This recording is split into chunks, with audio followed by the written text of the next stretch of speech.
I see from the Isle of Man, with barrels of brandy and a smuggler's plan, through Solway's tides where the shadows creep, to Scotland's shore with secrets to keep. Ho lads, ho, through the mist we glide, with contraband cargo and the moon as our guide, from Man's rocky cliffs to the Scots' wild strand.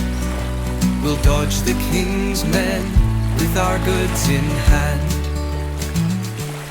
Hello, I'm Frances Wilkins, and I want to introduce you to a documentary film about smuggling in the Carrick area. It's a special film because it's based totally on information that was available on the Isle of Man relating to the Manx merchant George Moore, who supplied customers along the Scottish coast from Ardnamurchan down to the Mull of Galloway. The information that is left behind means that we can create a very essential part of the local history of Carrick. For nearly 80 years, the Isle of Man, conveniently located in the middle of the Irish Sea, was a storehouse for contraband goods. The Lords of Man could charge whatever price they wanted for import goods, so they charged very low import duties, and they only charged export duties on Manx produce. At the same time, it was possible to land on the island goods that were illegal on the mainland. Tea that should have been imported by the East India Company in London, and brandy and wine from France and Spain when we were at war with these countries. George Moore lived at Ballantrae on the Isle of Man, was very proud of his estate, and part of the subplot of the story is that he used the smugglers to get plants, we'll hear about elm sets, to be transported to the island to embellish his estate. His business as a merchant was aimed at supplying customers along the Scottish coast with contraband. He imported these goods from America, the West Indies, and Europe. His two vessels, the Peggy and the Lily, both built in Boston, Massachusetts, and with shipmasters from Irvine, just up the coast, carried Scottish manufactories from Glasgow and coals from Ayrshire to the West Indies to exchange for rum, or to Boston for fish, carried to Europe in time for Lent and exchanged for brandy and wine. He also imported tea, wine and spirits on a large number of other vessels. Fortunately, much of George Moore's outgoing letters between 1750 and 1760 were transcribed into a copy letterbook, which has survived, as have some of his correspondence from 1765 onwards. Several of these letters refer to people who lived here in Carrick. As a result, it is possible to reconstruct who his customers were, but they all owed the Manxman money. He had local factors who helped collect the debts, and writers in Ayr and a messenger in Kilmarnock authorised by him to take legal action. George Moore was active before 1765, when the government purchased the fiscal rights of the Isle of Man from the Duke of Atholl for £70,000, an enormous sum these days. Before 1765, his imports were repackaged into smaller containers and stored in his warehouse, ready to be loaded on board boats for the short journey to the Carrick shore. Moore was a legal merchant. It was only when these small boats left the headlands of the island that their cargoes became contraband. The Manx wherry was specifically designed for the smuggling trade, flat-bottomed and pointed at both ends, to ensure the shortest possible time actually on the shore. The Irish wherries, usually from Rush, just north of Dublin, were larger and better built. After 1765, they would sail as far as Europe. 6 partners, William McClure from Drumbeg, with William Graham of Douglaston, and presumably his brother, Douglas Graham of Shanter, John MacTaggart of Hogston, and William Bowden of Culzean, because these men tended to be involved in smuggling exploits together, plus Dr. Pat Douglas in Ayr, asked George Moore to build a wherry for them at Peel. To ensure that the wherry was built by persons skilled this way, Moore sent her future master, Henry Calvin, to Dublin to persuade the best experts to come to the island and to supply them with the correct materials. Total cost, £72. In early November 1751, Moore reported that the wherry was reckoned to be a very strong, well-built boat. She would be launched that week. At this stage, Pat Douglas's share was taken by James Young of Ayr, who had been involved in other wherries and who became responsible for the wherry's accounts. There are very few references to the Lily. Her maiden voyage was delayed because of bad weather. In September 1755, Moore wrote to James Young, "When I last saw Mr. William McClure, he desired me to dispose of the Lily wherry on behalf of the owners, or to set her to freight, as I could find best to do, and to manage in all respects for their interest. I have been trying to sell her. I have not succeeded.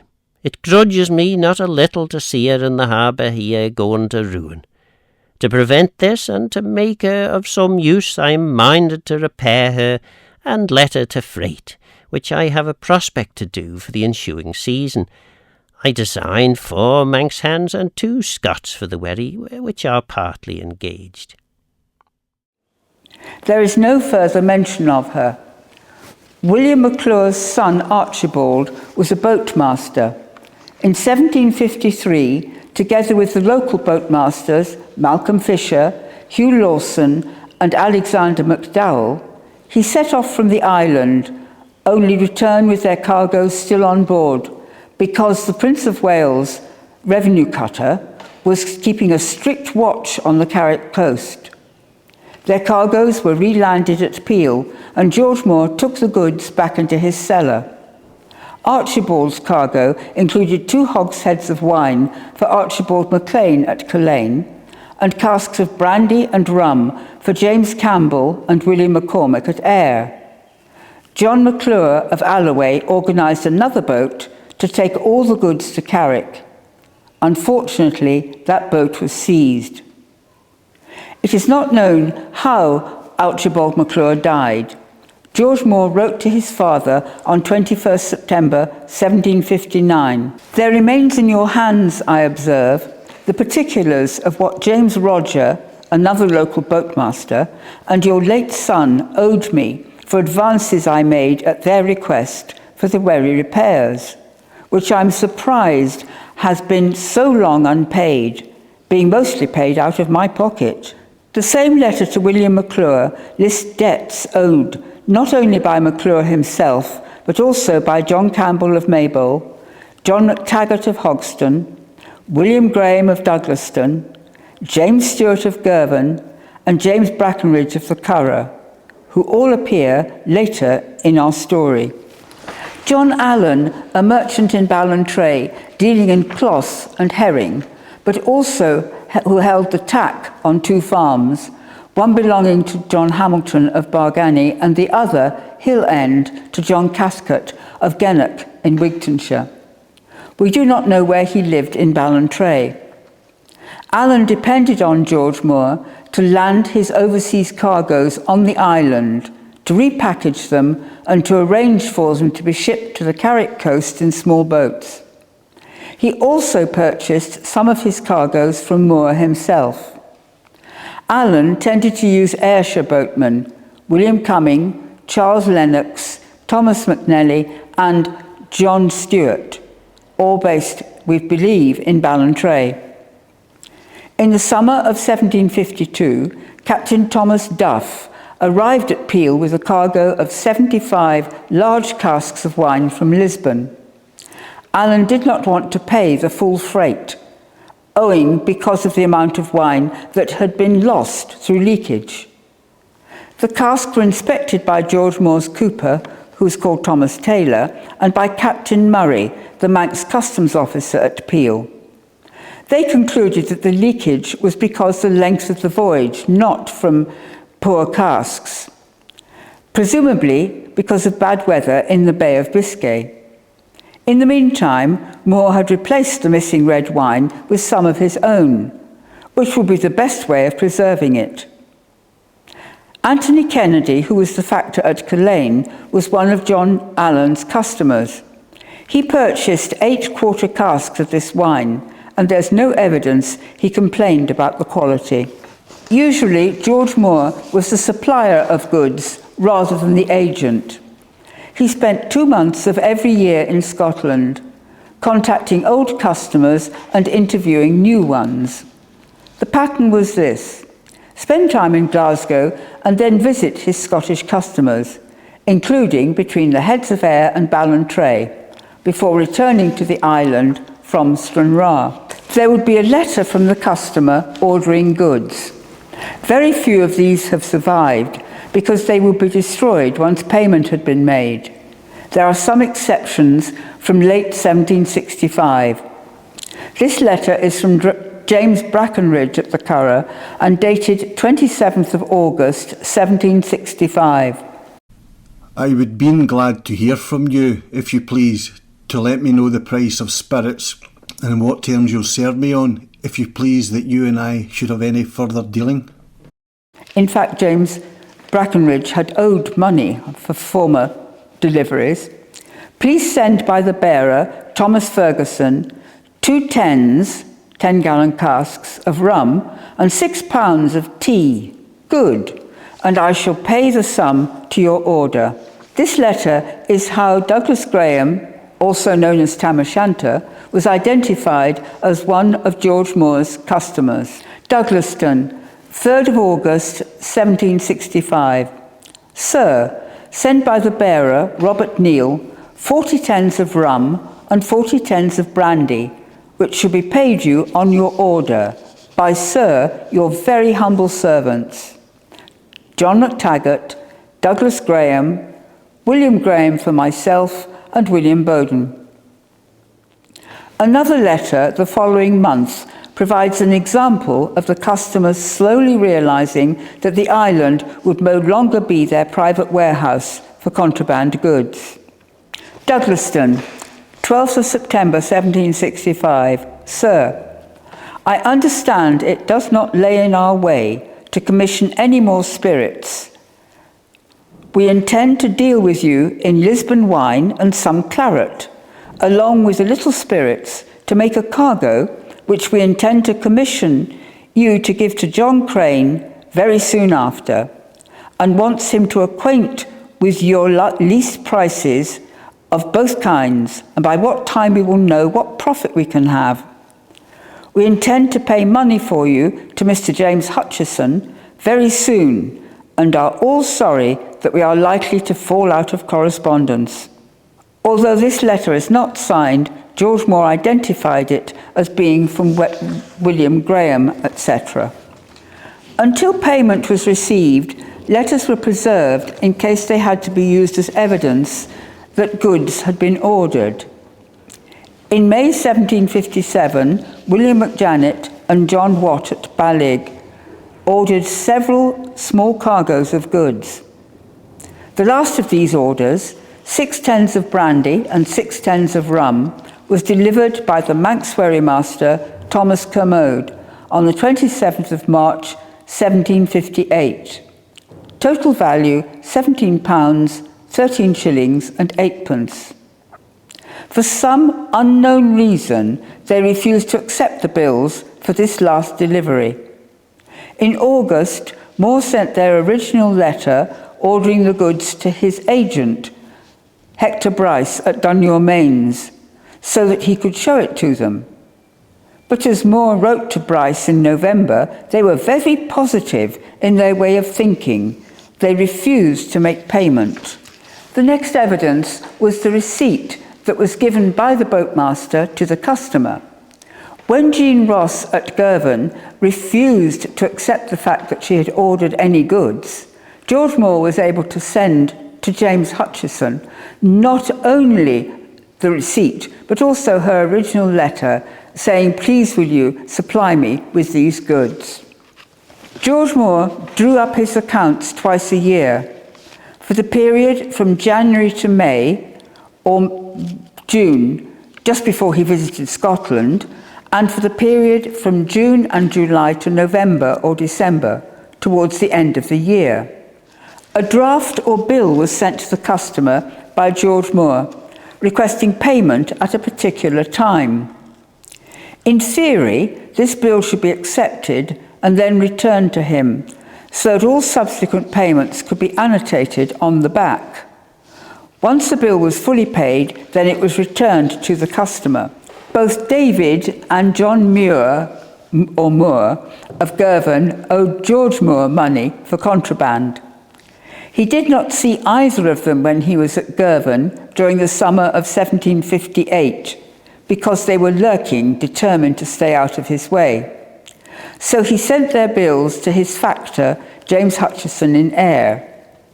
Basically, because they were quibbling about not having received any abatement for lost goods. It is not clear whether these had been lost at sea or seized by the revenue. They refused to accept these bills. Moore wrote to Hutchison on the 4th of November, "I'm loath to pursue my namesakes, which their behaviour will render necessary." He did in fact usually apply some abatement of about 4 pence per gallon. A gallon would be 3 shillings and 10 pence or so, if the goods had been lost. But he still charged them money, though they hadn't received them. Some of George Moore's bills were paid directly to merchants or bankers in Glasgow and London, or to the local factor.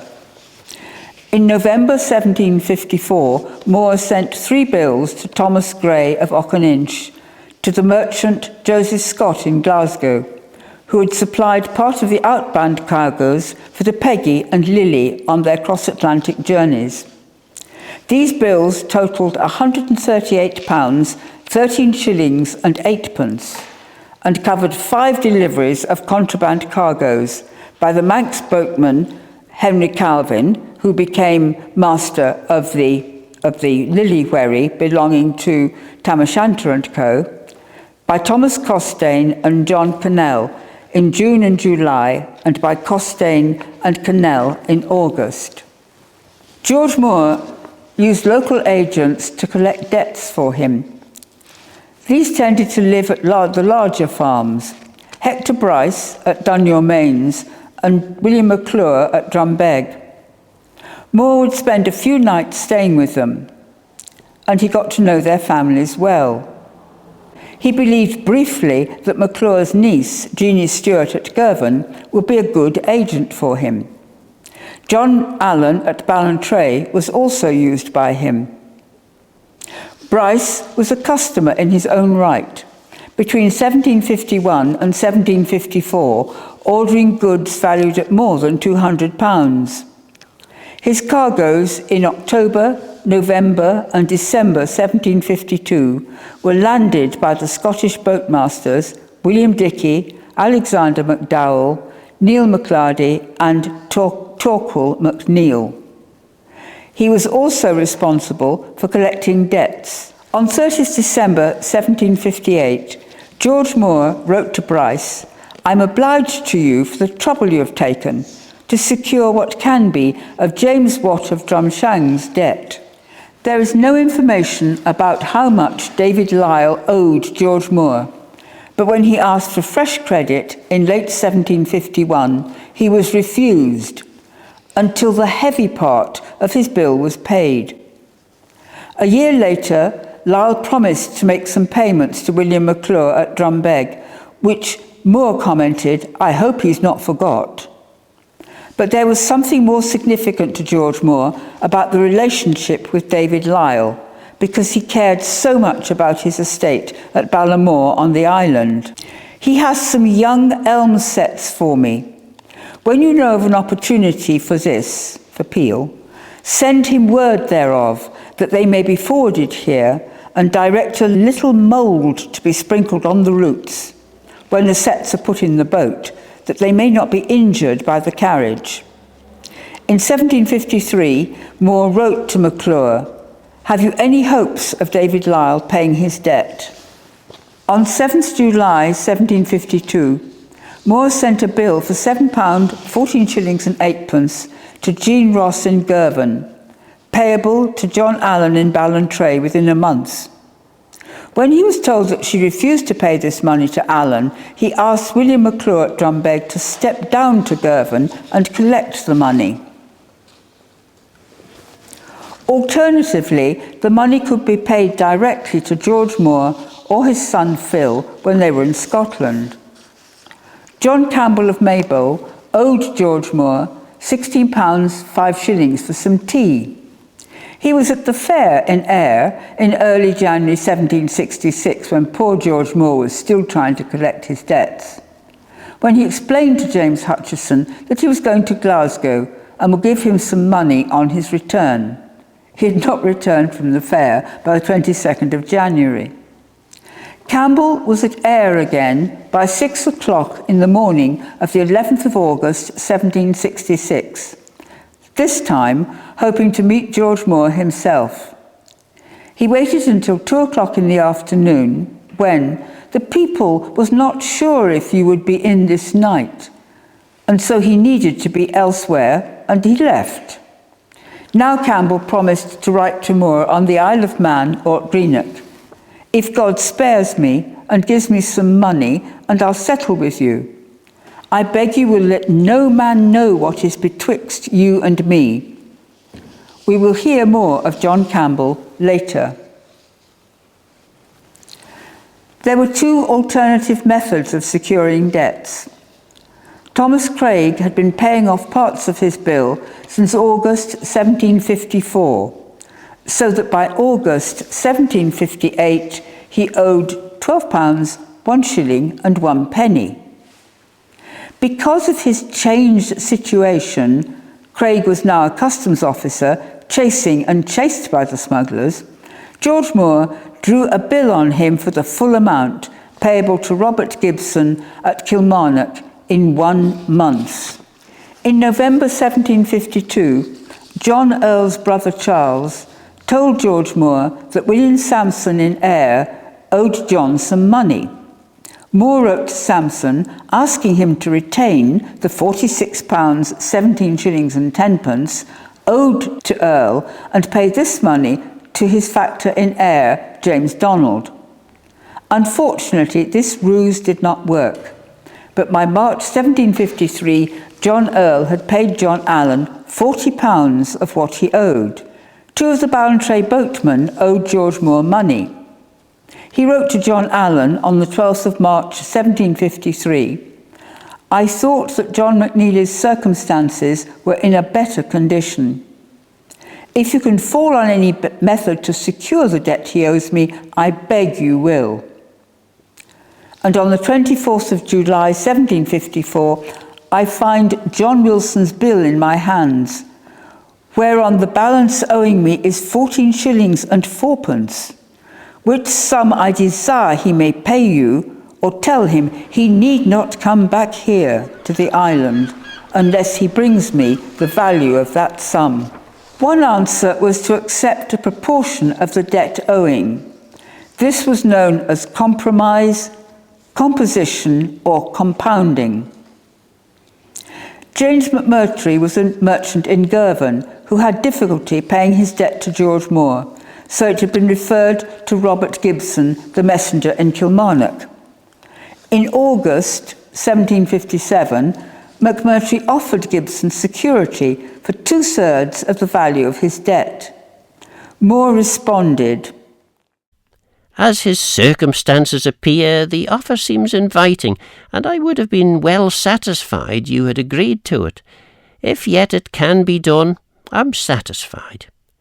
I've taken notice that the first offer of bankrupt creditors is generally as much as is ever made, so that to delay accepting it has no good effect."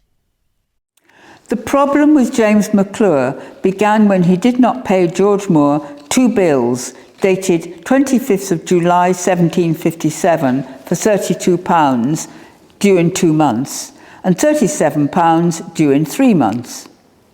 Moore wrote to him on the 20th of February 1758, "I am the more concerned at your delay of payment, as it will put back the payment of my 2 bills to you, dated the 17th of December 1757. Moore added, "You were always first to pay your bills, so that this extraordinary delay is the more remarkable. I must request that you will no longer disappoint me." Despite the fact that he now owed Moore 2 bills totalling £225, 8 shillings and 7 pence, in late 1758, McClure wrote for more goods.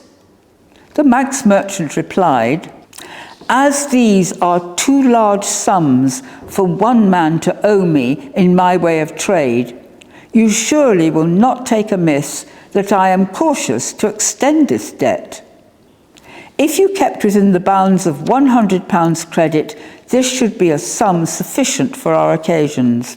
Moore's wariness was justified. By early 1757, McClure was pleading strongly for a composition of his debt in regard of the sundry losses he had met with. If payment failed, then the writers James Hutcheson and William Allison in Ayr, and ultimately the messenger Robert Gibson in Kilmarnock, would threaten the debtors with court action. This was known as diligence, or enforcing payment by legal means. When John Earl of Ballantrae did not pay the balance of his bill, George Moore wrote to John Allen in July 1754, "Let all diligence be used for the recovery." Despite the fact that he was the factor at Culzean, in October 1757, Moore wrote to James Hutcheson at Ayr about Archibald Kennedy's debts. "I grudge much are so long unpaid.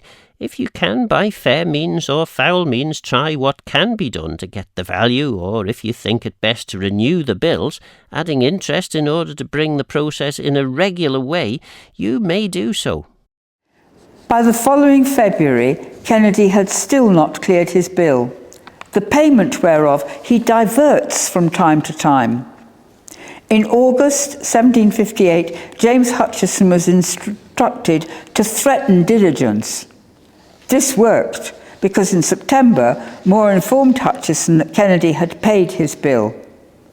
"What remains is annual rent or interest, which I'm content to give up." Moore delivered James Watt 2 cargoes of goods and sent him bills dated 15th April 1754 for £6, 9 shillings and 6 halfpenny. When Watt refused to accept these drafts, Moore wrote to James Hutcheson in November, "Since he has used me so ill, pray let everything be done in the most effectual way of diligence to compel him to do me justice." When all else failed, legal action was taken in the Chancery Court on the Isle of Man, at the Court of Session or the Admiralty Court in Edinburgh.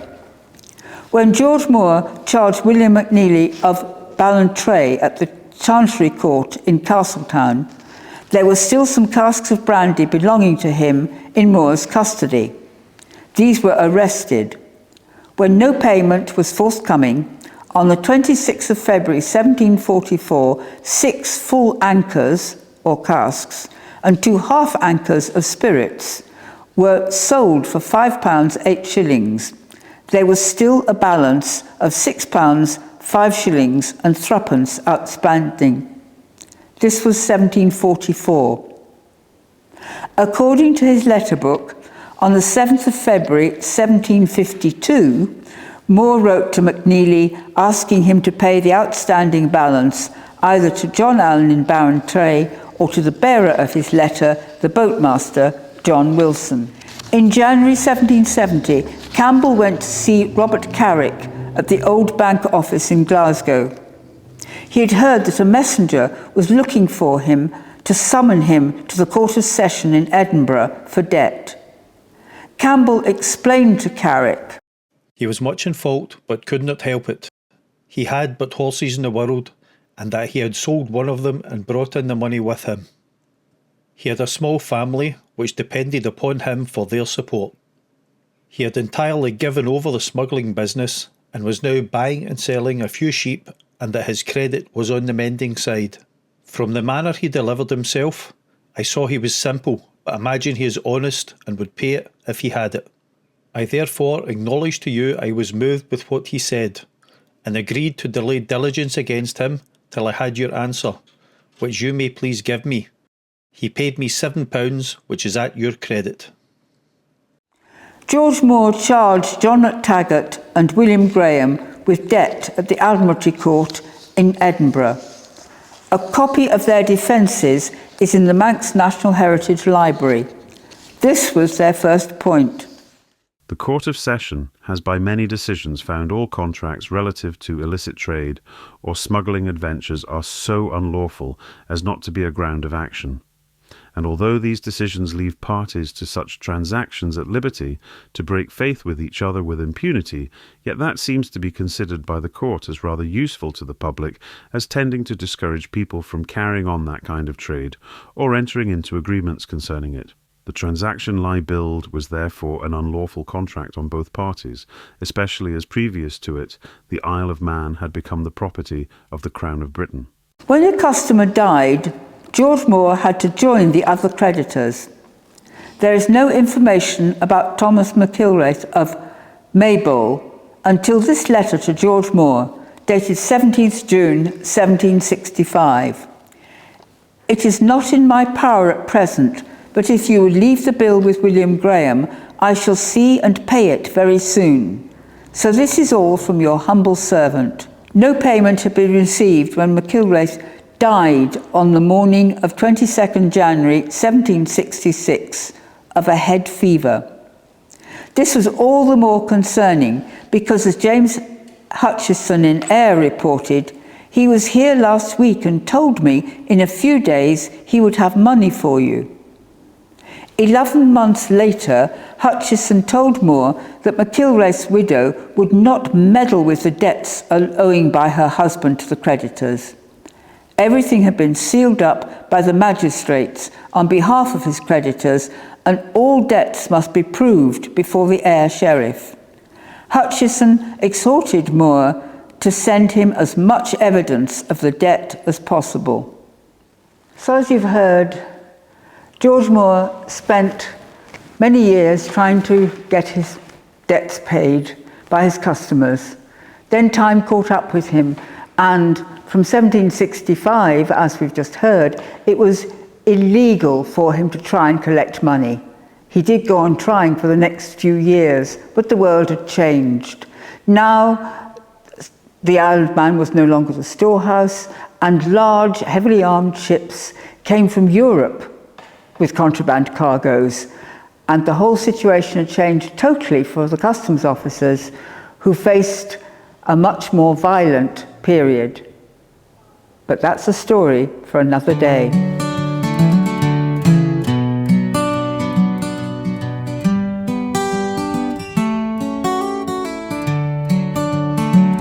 They came by sea from the Isle of Man, with barrels of brandy and a smuggler's plan.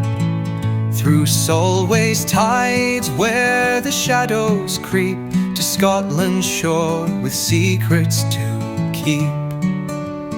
Ho lads, ho, through the mist we glide, with contraband cargo and the moon as our guide. From Man's rocky cliffs to the Scots' wild strand, we'll dodge the king's men with our goods in hand. The night was black, no stars to be seen. The wherry sailed low, her hull painted green. Past Stranraer's lights and the revenue's gaze, we slipped through the fog in the Solway's haze. Ho lads, ho, through the mist we glide, with contraband cargo and the moon as our guide. From Man's rocky cliffs to the Scots' wild strand, we'll dodge the king's men with our goods in hand. The excisemen proud with their muskets and spite, but we knew the coves in the dead o' the night. In Ayrshire's bays where the smugglers hide, we stashed our goods.